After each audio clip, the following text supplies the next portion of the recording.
Je pourrais commencer par créer directement une flèche, mais pour faire simple, je crée un bloc texte dans lequel je place un glyphe issu d'une police qui convient à ce que je veux créer.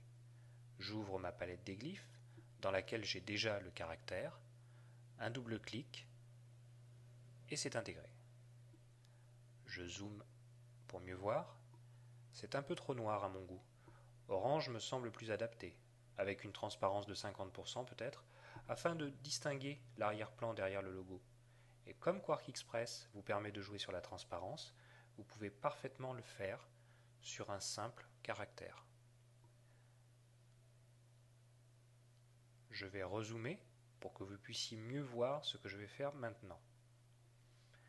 Si je veux pouvoir travailler à ma guise ce glyphe, il me faut le convertir en courbe de Bézier. Et pour cela, je dois convertir le glyphe en bloc de Bézier. Très simple. Vous allez dans Bloc, Convertir le texte en bloc.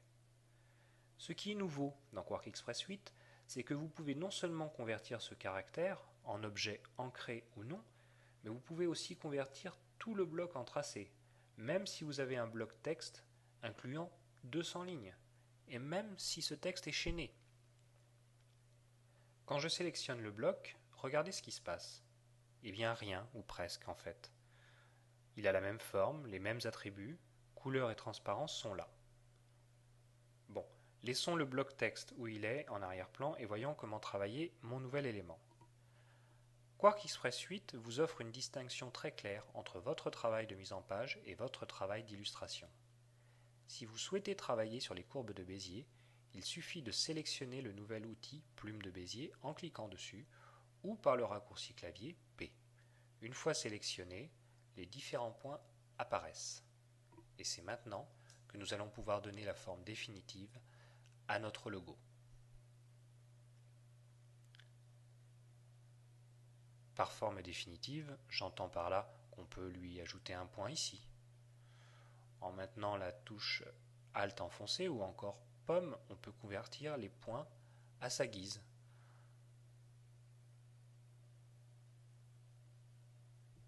Dernier point, très important, en revenant à l'outil déplacement V sur le clavier, il m'est alors impossible de modifier mes points. C'est une sécurité de plus et qui vous permet de garder l'intégrité de vos créations.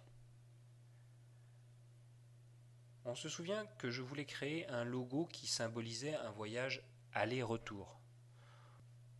Cela implique donc de créer une deuxième flèche. Comment faire? Dans Quark Express 7, il suffit de cliquer sur Commande plus D et c'est possible. Mais votre bloc sera alors créé n'importe où. Dans Quark Express 8, on peut toujours procéder ainsi, mais il y a un autre moyen, plus rapide. En maintenant la touche Option enfoncée et en déplaçant le bloc, il est automatiquement dupliqué. Il vous reste ensuite à faire pivoter ce bloc, maintenir la touche Shift enfoncée pour obtenir un angle de 45 degrés par exemple, et voici votre logo créé. Il faudrait redimensionner le tout, mais ce n'est pas l'objet de ces démos. Par contre, vous aurez peut-être noté que dans le texte en bas de la page est indiquée la taille du bateau, soit 55,5 mètres. Nous aimerions peut-être avoir quelque chose d'un peu plus design sur cette mise en page et une fraction 55 et demi serait peut-être plus adapté, non? On peut faire cela manuellement en faisant 1, puis slash, puis 2 et en réduisant le corps de 2 chiffres. Ou alors, peut-être avons-nous de la chance et s'agit-il d'une police OpenType qui inclut les fractions. Je me rends donc dans le menu Police et il est maintenant très facile de voir si votre police de caractère est une OpenType ou pas, car le menu est désormais en WYSIWYG. En l'occurrence, j'ai de la chance, il s'agit d'une police OpenType Myriad Pro, qui inclut les fractions. Cela va nous faciliter la vie puisque l'on va pouvoir appliquer automatiquement cette modification. Et comme nous sommes dans une feuille de style, tout sera modifié automatiquement. Voilà, c'est bon pour cette page.